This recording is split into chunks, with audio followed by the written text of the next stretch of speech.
வணக்கம். மகா சிவராத்திரி எதனால் கொண்டாடப்படுகிறது? இரவு முழுவதும் ஏன் கண் விழிக்க வேண்டும்? இரவு முழுவதும் ஏன் தீபங்கள் ஏற்ற வேண்டும்? காலத்தால் அழியாத அபூர்வ ரகசியங்கள். இந்த பதிவை முழுமையாக கேட்டாலே முழு சிவ ரகசியங்களும் தானாக புரியும். எல்லா கேள்விகளுக்கும் ஆன்மீக வழியில் ஒரு பதிலும், அறிவியல் ரீதியான ஒரு பதிலும், புராண ரீதியாக ஒரு பதிலும், மருத்துவ ரீதியாக ஒரு பதிலும், வாழ்வியல் ரீதியாக ஒரு பதிலும், ஆக எந்த விதத்தில் வேண்டுமோ அந்த வகையில் பதில் கிடைக்கும். இந்து மதம் என்பது மதம் இல்லை, அது வாழ்வியல் நெறிமுறை. எப்படி ஒரு மனிதன் வாழ வேண்டும் என்று சொல்லும் நெறிமுறை பின்னடைய முனிவர்கள், சித்தர்கள், ஞானிகள் மூலம் மக்களுக்கு இறைவனால் சொல்லப்பட்ட விதிமுறைகள் என்பதே நிதர்சனமான உண்மை. சரி, இனி ஒவ்வொரு ரீதியான பதில்களையும் பார்க்கலாம்.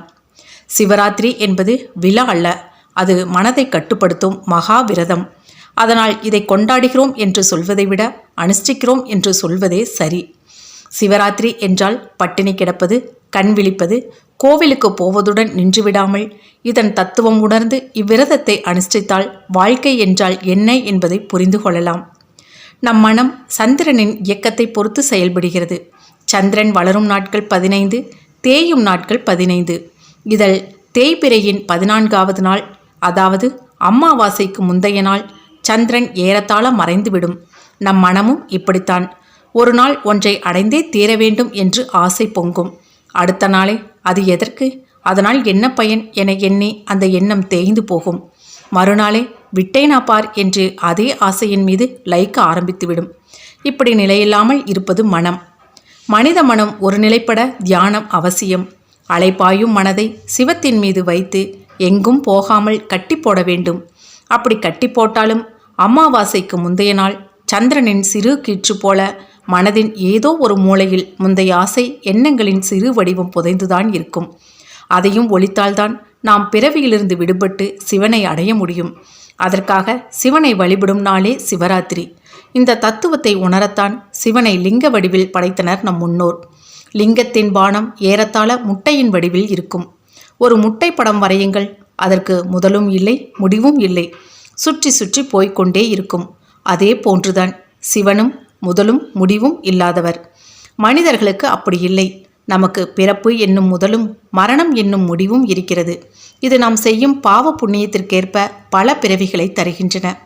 சிலர் 7 பிறவி என்று மனிதர்களுக்கு கணக்கு சொல்வர்.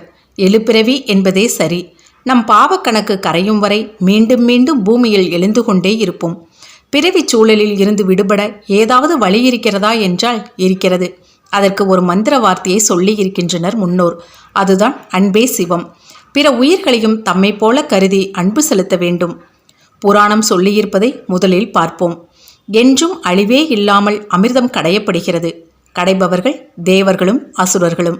மந்தார மலை மத்து கடையும் போது முதலில் ஆழம், காலம் என்கிற 2 விதமான விஷம் வருகிறது. உலக மக்களை ரட்சிக்கும் பொருட்டு சிவன் அதை பருகுகிறார். உமையாகிய சக்தி அதை கண்டத்தில் நிறுத்தி வைக்கிறார். எனவே சிவன் திருநீலகண்டர் என்று போற்றப்படுகிறார். ஆனால் இதற்கு பின்னால் தெளிவான யோக விஷயங்கள் மறைந்துள்ளன. முதலில் நந்தியின் கொம்பின் நடுவில் நின்று தாண்டவமாடுவது குறித்து பார்ப்போம். திருமந்திரத்தில் 5 கரத்தனை, யானை முகத்தனை, இந்தின் இளம்பரை போலும் ஏற்றினை, நந்தி மகற்றனை, ஞான கொழுந்தினை புத்தியில் வைத்தடி போற்றுகின்றேனே. இந்த பாடலை படிக்கும்போது ஒரு சந்தேகம் வரக்கூடும். விநாயகர் சிவனின் மகன்தானே, நந்தி மகன் என்று போடப்பட்டிருக்கிறதே என்று. சிவபெருமானே நந்தி தேவனாக குருவாக வந்தார் என்றும் சொல்வார்கள். அப்படியென்றால் வாகனமாக காட்டுவது எதனால்?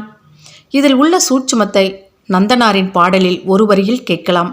அதாவது, அவரை கோவிலுக்குள் அனுமதிக்க மாட்டார்கள். ஏனென்றால் அவர் ஜாதியில் குறைந்தவர். ஆனால் பக்தியில் அவருக்கு ஈடு சொல்ல அன்று யாருமே இல்லை. சரி, வாசலை நின்று எட்டி பார்க்கலாம் என்றால் இந்த நந்தி மறைக்கிறது. அதை அவர், நான் செய்த பாவங்கள் அல்லவா இப்படி நந்தியாக வந்து குறுக்கே நிற்கிறது என்பார். ஆக சிவபெருமானை நாம் அடைய தடையாக உள்ள வினைகள் எங்கே இருக்கும்? நம் உயிர் சக்தியில் பதிந்திருக்கும்.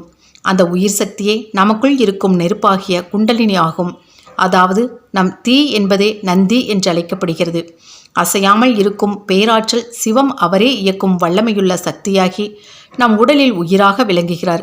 இதையே குண்டலினி சக்தியாகிய நந்தியின் மேலேறி அமர்ந்திருப்பது போல் காட்டப்படுகிறது. விநாயகர் பார்வதியின் பிள்ளைதான் என்று சொல்வார்கள். சிவத்தின் சக்தி அம்சமே குண்டலினியாகி நம் மூலாதாரத்தில் உரைகிறது. எனவே மூலாதாரத்தின் தெய்வதையாக கணபதியை குறிப்பிடுகிறார்கள். விநாயகரின் உருவமே யோகத்தை உணர்த்துவது என்பதை விநாயகர் அகவல் மூலம் அவ்வை நமக்கு தெளிவுபடுத்தியிருக்கிறார்கள். குண்டலியானவளை உச்சிக்கு ஏற்றி சிவத்தோடு கலக்கும்போது அமிர்தம் உண்ணலாம். குண்டலினி உச்சியில் இருக்கும்போது உச்சியில் சிவதாண்டவம் காணலாம். எல்லாமே யோக விஷயங்களின் குறிகாட்டுகளாகவே திகழ்கின்றன. பார்க்கடல் நம் உடல், நம் முதுகு தண்டே மந்தாரமலை, வாசி எனப்படும் சுவாசமே வாசுகி, இடங்களை பிங்களை என்பது தேவர்கள் அசுரர்கள். வாசி யோகத்தின் மூலம் தவம் செய்யும் போது குண்டலியானவள் மேலேறும்போது முதலில் நமது பாவ வினைகள் தான் மேலேறும். அது அநாகதம் வரும்போதே, அதாவது ஆத்மலிங்க தரிசனம் காணும்போதே இறையாற்றலோடு கலக்கும். அவ்வாறு கலந்தால் எல்லா தவப்பலனும் வீணாகிவிடும் என்று குண்டலினி தேவியானவள் அதை விசுத்தருக்கு மேலேறாமல் தடுத்து விடுவாள். விசித்திக்கு மேலே பாவம் நீங்கிய சுத்த சக்தியை சிவத்தோடு ஒன்று சேர்ந்து சாதகனுக்கு அமிர்தம் கிடைக்க செய்யும். பிரதோஷம் என்றால் பகல் முடிந்து சூரியன் அஸ்தமிக்கும் காலம் என்பார்கள். அதற்கு இன்னொரு பொருளும் உண்டு, அதாவது ஒடுங்கும் நேரம். எல்லா புலன்களும் ஒடுங்கி மகாசக்தி மேலேறும். ஸ்ரீவித்யா மார்க்கத்தில் தோள்கண்டம் நீள்கண்டம் என்று சொல்வார்கள்.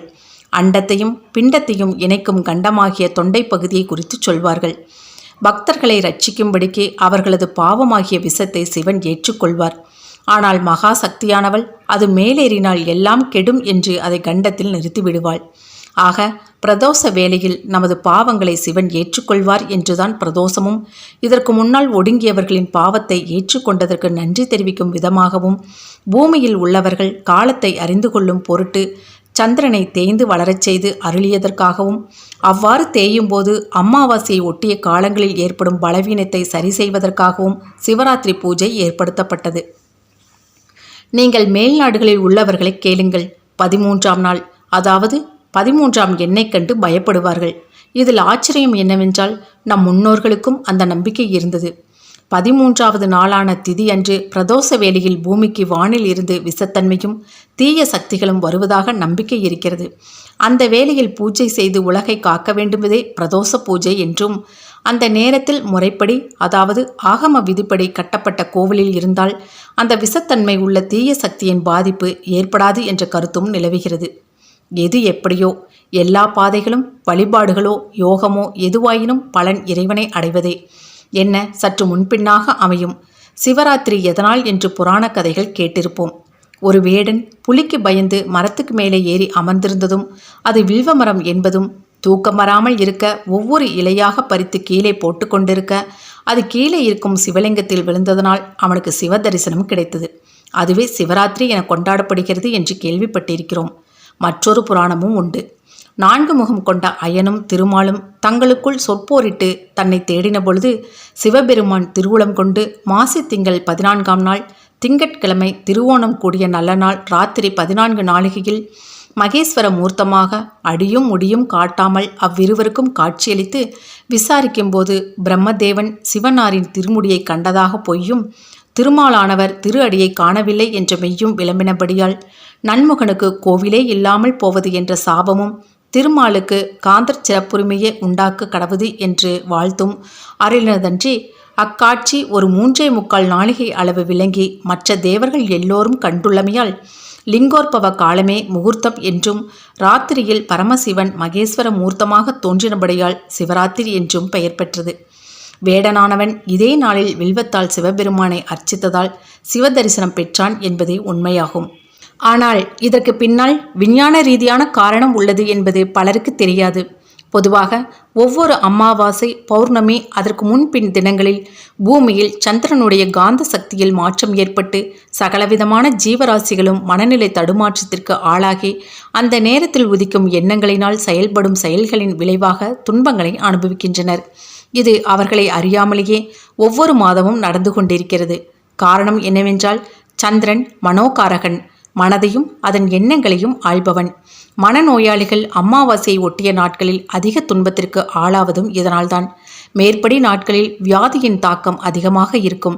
இது அனுபவத்தில் நாம் எல்லோருக்கும் தெரிந்த விஷயம். சாதாரணமானவர்களுக்கு மேற்படி நாட்களில் ஞாபக மறதி, அலர்ஜி, டென்ஷன், ஜீரண சக்தி குறைபாடு போன்றவைகளால் சோர்வு, தூக்கமின்மை, அதிக உஷ்ணம் போன்ற துன்பங்கள் ஏற்படும். இன்றைய நடைமுறை வாழ்க்கைச் சூழலில் இதை உணராமல் நாம் வாழ்ந்து பழகிக்கொண்டோம். நம் முன்னோர்கள் இதை புரிந்து கொண்டதால் அமாவாசை மற்றும் பௌர்ணமியை ஒட்டிய நாட்களில் மன வலிமையையும் அறிவின் வெளிப்பாற்றலை தூண்டவும், மன ஒருமை மற்றும் உடல் இயக்கங்களில் நிதானத்தை கொண்டு வரவும் விரதம் மற்றும் பூஜைகள், தியானம் போன்றவற்றை கடைபிடித்தார்கள். மாதாந்திர வளர்ப்பிறை, தேய்பிறை இரண்டிலும் வருகின்ற ஏகாதசி திதிகளில் குறைவான உணவு பழக்கத்தை கைகொள்வார்கள். துவாதசி திதிகளில் கிழங்கு உணவு வகைகளை தவிர்த்து உப்பை குறைத்து கீரை வகைகளை அதிகமாக சேர்ப்பார்கள். திரியோதசி நாட்களில் உணவில் எண்ணெயை நீக்கி இனிப்பை கொஞ்சம் சேர்த்து மதியம் 1:30 மணிக்குள் உண்பார்கள். சதுர்த்தி திதிகளில், அதாவது மாத சிவராத்திரி, மதிய உணவு அரை வயிறும் இரவு பால் பழம் உணவாக கொள்வார்கள். சிலர் சிவ சிந்தனையில் இருந்து பூஜை, அபிஷேக ஆராதனைகளை செய்வார்கள். யோக சாதகர்கள் தியானம் மேற்கொள்வார்கள். மாத சிவராத்திரியில் நடுஜாமம் வரை விழித்திருந்து ஈசனை நினைத்து பூஜைகளோ தியானமோ மேற்கொள்வார்கள். அதற்கு பிறகு ஓய்வெடுப்பார்கள். இவ்வாறாக சிவராத்திரி பூஜையினை மாமாங்க வழிமுறையாக செய்து வந்து 12வது மாதம் வருகின்ற மகா சிவராத்திரி அன்று இரவு முழுவதும் கண் விழித்து ஈசனை மனதில் நிறுத்தி சிவ பூஜையினை செய்து மாமாங்க பூஜையினை நிறைவு செய்வார்கள். அதாவது சரியை வழியில் உள்ளவர்கள் பூஜைகள், விரதங்கள், கிரியை வழியில் உள்ளவர்கள் இரவில் தூங்கிவிடும் அறிவை தூங்காமல் விழிப்பு நிலையில் இருக்கச் செய்வது. இதை கடைபிடிப்பதால் உடல் நலமும் மனவளமும் காக்கப்படும். சைவ சமய ஆகமங்களில் சிவராத்திரி ஆகம வழிமுறைகள், கால வரையறை, பூஜை முறை என்று விரிவான விளக்கங்கள் கூறப்பட்டுள்ளன. பக்தியும் பூஜைகளும் விரதங்களும் தியான யோகங்களும் எல்லாமே ஈசனை அடைவதற்குத்தான். அதற்கு உடல் நலமும் மனவளமும் அவசியம் என்பதை கருத்தில் கொண்டே இத்தகைய நுட்பமான விரத முறைகள் நம் முன்னோர்களால் தரப்பட்டிருக்கிறது. அதை அவர்கள் இந்த பிரபஞ்ச சக்தியின் இயக்கத்தை ஒட்டியே வடிவமைத்து தந்திருக்கிறார்கள் என்பதை யோசித்து பார்க்கும்போது அவர்களின் விஞ்ஞான அறிவு குறித்து ஆச்சரியம் தோன்றுகிறது. மேலும் மெஞ்ஞானத்தின் ஒரு சிறு பகுதியே விஞ்ஞானம் என்பதும் புலனாகிறது. அதற்காக நம்மை தயார்படுத்தி கொள்ளும் நாளே சிவராத்திரி. இந்த விரதத்தை பொருள் உணர்ந்து அனுஷ்டித்தால் சிவனருளால் அனைத்து வரங்களும் கிடைக்கும். மகா சிவராத்திரி அன்று இறைவனுக்கு 4 ஜாம பூஜைகள் செய்யப்படும். ஒவ்வொரு ஜாமத்தின் போதும் அபிஷேக ஆராதனைகள் செய்யப்படுவது வழக்கம். மகா சிவராத்திரி அன்று நாம் செய்யக்கூடாத சில நடைமுறை பழக்கத்தை பற்றியும் தெரிந்து கொள்ளுங்கள். மனிதர்களுக்கு மிக முக்கியமானது 2 விஷயம்: உணவு, நல்ல தூக்கம். இந்த இரண்டையும் விலக்கி சிவனுக்காக நாம் விரதம் இருப்பதுதான் இந்த நாளின் நோக்கமாகும். உணவையும் உறக்கத்தையும் விலக்கினால் புலன்கள் தானாகவே அடங்கும். அப்போது இறையுணர்வு பெற முடியும். நினைத்த காரியம் சித்தியாகும். வைகுண்ட ஏகாதசியும் இந்த நோக்கம்தான். மகா சிவராத்திரி அன்று அம்பாளே உணவருந்தாமல் இருக்கும் பொழுது நமக்கு ஏன் உணவு? மாலை 6 மணிக்குள் குளித்துவிட்டு உணவு முடித்துவிட்டு கோவிலுக்கு செல்லுங்கள். பணியில் உள்ளவர்கள் பணி முடித்துவிட்டு குளித்துவிட்டு கோவிலுக்கு சென்று அமைதியாக ஒரு இடத்தில் அமர்ந்து சிவ சிந்தனைகள் செய்தாலே போதுமானது. மனதில் சொல்ல வேண்டிய மந்திரம் சிவாய நம ஓம், சிவாய சிவ ஓம், சிவாய வசி ஓம், சிவ சிவ சிவ ஓம். இப்படி செய்வது ஒரு விதம். மற்றது 9 லிங்க தரிசனம், ஒரே இரவில் தரிசிப்பது இன்னொரு விதம். சிவபெருமான் ஆழகால விஷத்தை உட்கொண்டதால் அவருடைய உடல் மிகவும் வெப்பமாக மாறிவிடுவதாக ஐதீகம். அந்த வெப்பத்தை தணிப்பதற்காகவே அவருக்கு பல்வேறு வகையான பொருட்களை கொண்டு அபிஷேகம் செய்கிறோம். தேன், பால், தயிர், நெய் ஆகியவற்றால் அபிஷேகம் செய்வது எண்ணற்ற பலன்களை கொடுக்கக்கூடியது. முடிந்தால் இவைகளை கோவிலுக்கு உபயமாக தரலாம். இப்படி சரியாக எதுவும் செய்யாமல் இரவு முழுவதும் தொலைக்காட்சி பார்ப்பது, கண் விழிப்பது, நண்பர்களுடன் பொழுதுபோக்கிற்காக கோவிலை சுற்றி வருவது, கோவிலில் உணவு கொடுத்த புண்ணியம் சேர்க்கிறேன் என்று செய்வது பலன் இல்லை. சிவராத்திரி என்று பெயர் வர காரணம் அம்பாள்தான். பிரளய காலத்தின் போது பிரம்மனும் அவரால் சிருஷ்டிக்கப்பட்ட அனைத்து ஜீவராசிகளும் அழிந்துவிட்ட நிலையில் இரவு பொழுதில் அம்பிகை உமாதேவி பரமேஸ்வரனை நினைத்து பூஜை செய்தாள். 4 ஜாமங்களிலும் இரவு முழுவதும் ஆகம விதிப்படி அர்ச்சனை செய்தாள். பூஜையின் முடிவில் அம்பிகை ஈஸ்வரனை வணங்கி, அடியேன் தங்களை பூஜித்த இந்த இரவை தேவர்களும் மனிதர்களும் தங்கள் திருநாமத்தாலேயே, அதாவது சிவராத்திரி என்றே கொண்டாடப்பட வேண்டும் என்று வேண்டினாள். சிவராத்திரி அன்று சூரியன் மறைந்தது முதல் மறுநாள் காலை சூரியன் உதயமாகும் வரை தங்களை பூஜை செய்பவர்கள் யாராக இருந்தாலும் அவர்களுக்கு எல்லாவிதமான பாக்கியங்களையும் தந்து முடிவில் மோட்சத்தையும் அளிக்க வேண்டும், அருள் புரியுங்கள் என்று அன்னையானவள் வேண்டிக் கொண்டாள். சிவபெருமானும் அப்படியே ஆகட்டும் என்று கூறி அருள் புரிந்தார்.